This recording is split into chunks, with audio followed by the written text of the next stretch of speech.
Hari ini tanggal 10 bulan 2 2022, bulan Februari, jam 14.50. Mungkin teman-teman akan dapat video ini sekitar sebelum maghrib kali ya, karena proses editing dan rendering yang agak cukup lama. Gimana kabarnya teman-teman? Semoga kalian baik-baik aja ya. Beberapa hari ini gue lagi sakit dan hari ini lagi masa recover. Ya udah inilah, udah ngerasa mendingan, udah ngerasa enakan gue. Jadi udah bisa ngelihat chart dikit-dikit gitu. Tapi badan udah lagi sih agak lemes gimana gitu ya kan.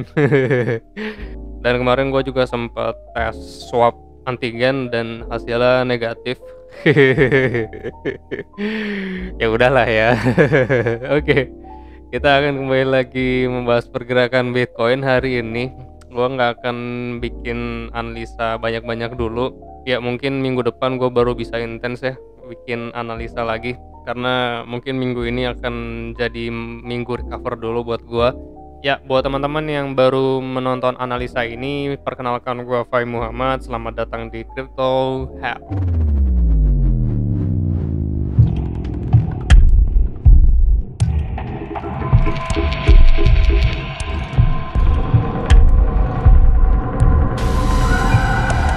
Ya, kita akan lihat pergerakan Bitcoin potensinya bagaimana. Kita bisa melihat bahwa harga dari Bitcoin sendiri sekarang 44.100, yang dimana sudah break dari level resistance yang pertama.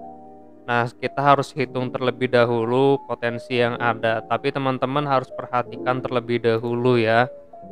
Ini adalah ending diagonal, yang dimana potensi kenaikannya itu ada dua. Kalau untuk target price pertama itu udah selesai, lalu kalau untuk target price kedua itu belum selesai.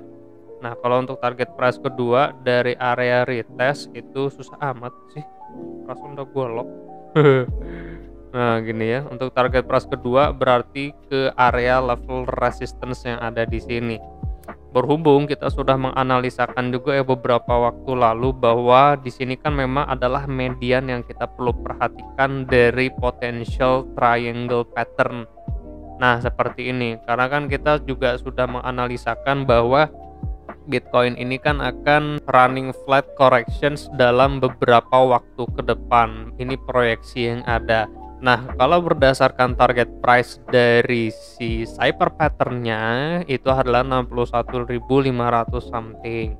Tapi kita punya median itu 51.000, maka 51.000 itu adalah target price dari si diagonalnya ini. Nah, teman-teman harus perhatikan level resistance yang ada di sini. Tapi berdasarkan potensi kenaikan ke sini ya, guys. Nanti kita akan ukur lagi, apabila memang tingkat kenaikannya itu mentok di harga sekian, maka akan kita cari level support berikutnya di mana. Yang potensinya adalah kita harus melihat level support ini lagi sebagai support berikutnya. Gitu ya. Nah, seperti ini. Kita akan melihat ini sebagai support berikutnya. Bila mana nanti tidak tertahan, maka kita akan cari lagi level support. Ini apaan nih? Ada virus. Wah bahaya, ini ada virus. Nah, kita akan cari lagi level support berikutnya itu di mana. Tapi untuk sementara waktu kita harus fokus kepada target price yang ada dulu. Dan sekarang potensinya bagaimana? Kita akan melihat ini ya guys. Jadi kalau kita ukur berdasarkan triangle pattern dan juga Elliott waves, kita kan juga sudah membahas kemarin ini ya, bahwa Bitcoin itu sekarang kan A, B, dan C. Maka dari itu kita harus melihat area retesting dari si apa ini istilahnya ya, dari wave 2-nya. Ini berarti kan 1, 2 berdasarkan impulsive waves-nya. Maka teman-teman boleh fokus kepada 40.683 dan juga 39.210 di Fibonacci 382 dan Fibonacci 0,5. Nah, proyeksi ke depannya itu adalah ke harga 59.183 berdasarkan potential triangle yang ada di sini. Juga tepat kan di sini ada Fibonacci 1618 dari Fibonacci extension. So, perhatikan level tersebut. Gue masih lepas banget sih sumpah. Aduh. Nah, jadi teman-teman harus fokus kepada time frame yang lebih kecil nantinya. Teman-teman lihat nanti pada time frame 4H atau 1 jam apakah ada bearish divergence atau tidak. Yang paling penting adalah teman-teman harus layering, atau teman-teman mau single entry juga nggak jadi masalah sih sebenarnya. Kalau gue sih sebenarnya prefer layering aja ya di harga 46.600 sampai dengan 39.200, mungkin layer 5, 4, 3, 2, 1 dengan masing-masing berapa persen margin gitu ya. Kalau di future ya berarti semakin tinggi layernya, di sini kan layer 5 ya, semakin tinggi layernya berarti semakin kecil juga leverage-nya, semakin rendah layernya berarti semakin besar juga leverage-nya di sini ya.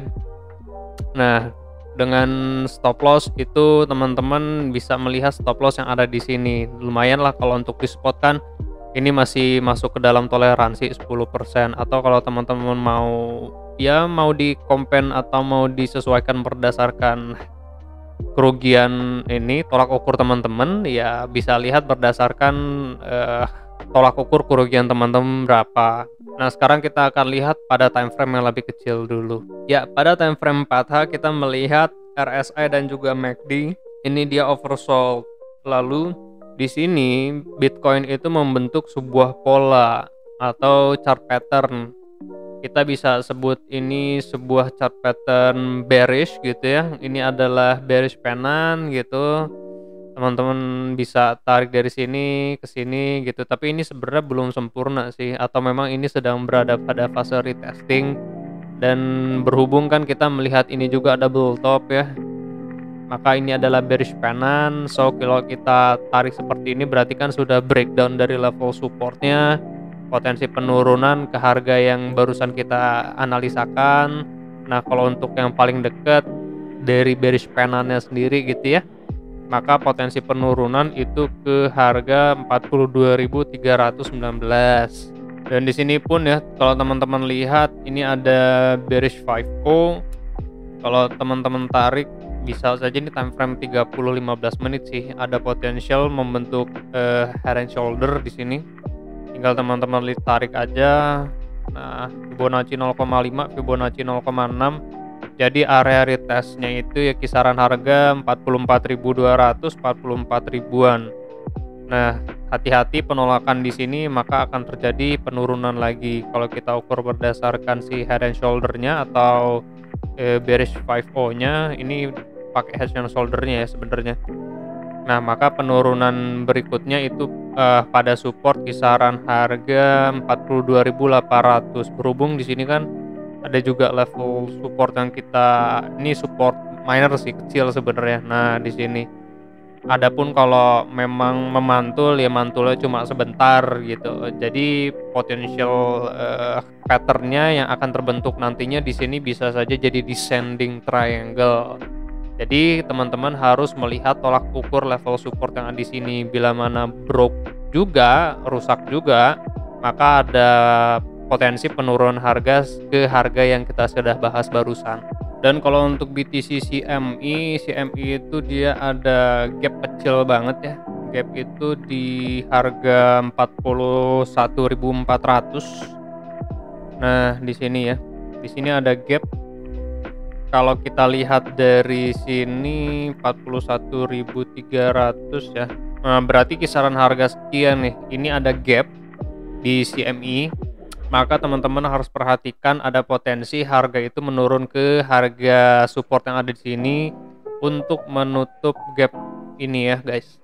Sebenarnya belum ada lagi analisa yang gue bisa kasih karena belum intens banget gue ngelihat di chart. Jadi mungkin potensi yang akan terjadi dalam beberapa waktu ke depan itu adalah ini. Tapi teman-teman nggak boleh melupakan juga dari yang bearish countingnya ya guys. Nah, kalau untuk bearish count-nya kan 1 dan 2, 3 dan 4, 3 itu lebih pendek daripada 1, berarti kita akan melihat penurunan 5 itu juga bisa lebih pendek daripada 1 dan 3. Maka kita harus melihat invalidation support ini menjadi level support dari Bitcoin ya. Nggak harus juga ke harga sekian 23.200 something di Fibonacci ini. tapi penurunan bisa saja double bottom seperti ini atau bisa saja ke 29.600 menuju ke level invalidation support di sini. Nah, ini juga diperhatikan ya guys, tapi kalau gue pribadi masih prefer kepada analisa kita yang barusan. Ini ya guys, analisa ini ya.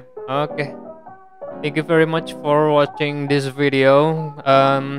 Teman-teman jaga kesehatannya, bulan ini lagi pancaroba banget dan musim hujan lagi ini ya, lagi dominan banget beberapa hari belakangan. Mungkin ini musim hujannya akan sedikit lama ya guys, bisa saja sampai April mungkin. Jadi teman-teman yang beraktivitas di luar rumah, yang ngantor, semoga teman-teman bawa jas hujan atau juga bawa mungkin jaket lah, jaket tebel biar nggak terlalu basah kehujanan, atau bawa payung juga boleh in case nanti kehujanan gitu kan. Nah, buat teman-teman yang naik mobil, dilihat kondisi bannya, performa bannya, takutnya ada yang botak, terus jalanan juga licin.